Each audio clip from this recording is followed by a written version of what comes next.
Greetings! My name is Brad Hessel. I am the Forward Party and Libertarian Party candidate for North Carolina Senate 18 in 2024. And the reason I'm running primarily is I am extremely unhappy with the current toxic political climate that we are all living in. Now, I acknowledge that this is a national problem and we're not going to be able to solve it all by ourselves in North Carolina. Having said that, there are some electoral reforms that we can implement here that will make life significantly better here in North Carolina. And the one I'm going to talk about today is fairness for independent voters. So, independent voters, when I moved to North Carolina in 1992, independents amounted to 8% of the electorate. 92% of the electorate were Democrats and Republicans. There were a handful of libertarians, but back then we amounted to a rounding error. Since then, the independent voter group has grown much, much faster than the Democrats and significantly faster than the Republicans. In fact, in 2017, the number of independent voters registered in North Carolina surpassed the number of registered Republicans. And in 2022, they passed the Democrats. So now they amount to 38% of the electorate, more than the Democrats, more than the Republicans, a plurality. So if you're an independent voter, congratulations, nice work. However, the bad news is we don't treat you very well, okay? So we have boards of election in North Carolina. That's true in most states. And they decide really important stuff like where are the voting sites for early voting and where are the voting sites for the precincts and hours and what days they're open, and they decide what machines are used to tabulate the results. They also decide what candidates are on the ballot. That's at the state level, and what parties are eligible to nominate candidates to be on the ballot, also at the state level. And they decide what IDs we can use, what IDs are kosher according to the law.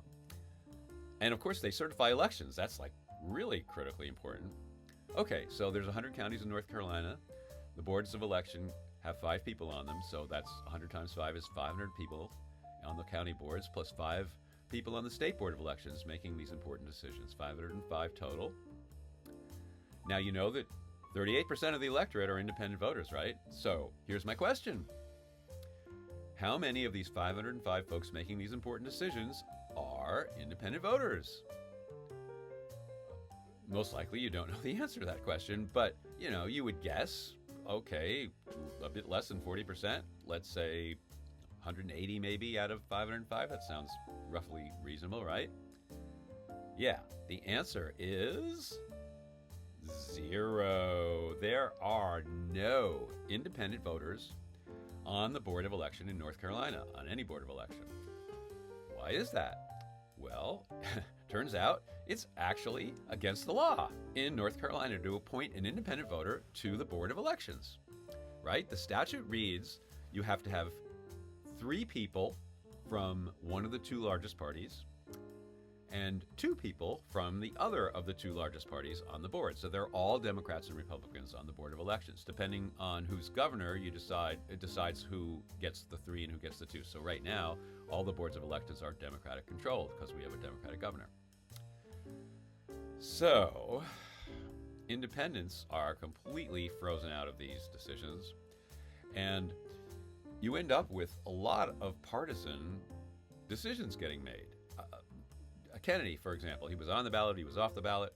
That was a state board of elections decision, and his party applied to be on the ballot. They supplied the number of signatures, more than the number of signatures they were required to, and the Democratic-controlled board of elections decided, maybe because they thought Kennedy being on the ballot would hurt their nominee, or maybe they had other reasons, they decided to reject that application.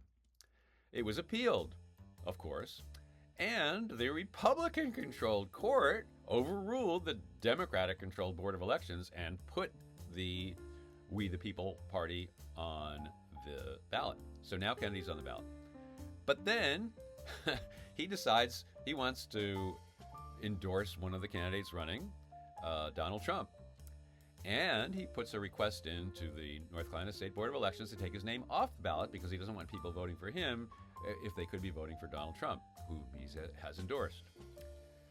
So now the Board of Elections, Democratic-controlled Board of Elections, possibly because they feel leaving Kennedy on would hurt Donald Trump, or maybe they had other reasons, they decide to reject his request to get off the ballot.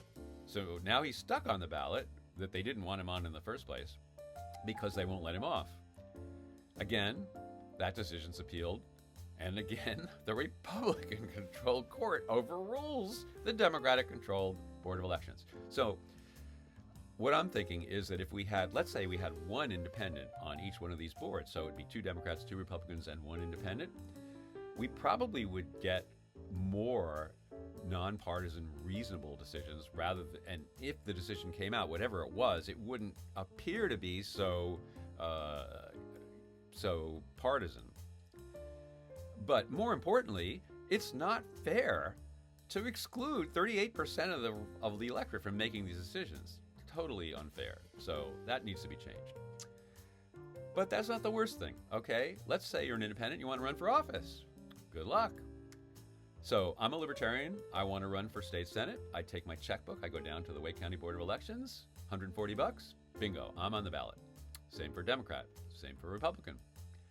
But let's say I'm an independent and I want to run for state senate. I go down to the Board of Elections and they won't take my check. Unless I also bring a petition signed by hundreds or perhaps thousands, it depends on the office, varies, of signatures of registered voters. What's up with that?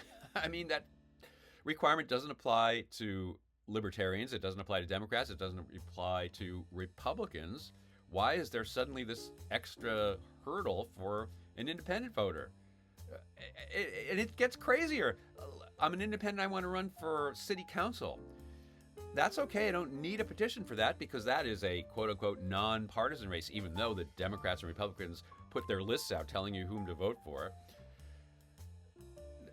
This is a completely arbitrary and totally unfair requirement, and it needs to go. So, obviously, the fact that these restrictions are unfair would be enough of a reason to do away with them, but I also believe that integrating the 38% of the electorate that are independent voters more into our electoral process, and including being able to run for office, I think that would be healthy for all of us. So this is a good thing, not just for them, but for the rest of us. If you want more information, please check out my website, electbradhessel.org. This is Brad Hessel, and I approve this message.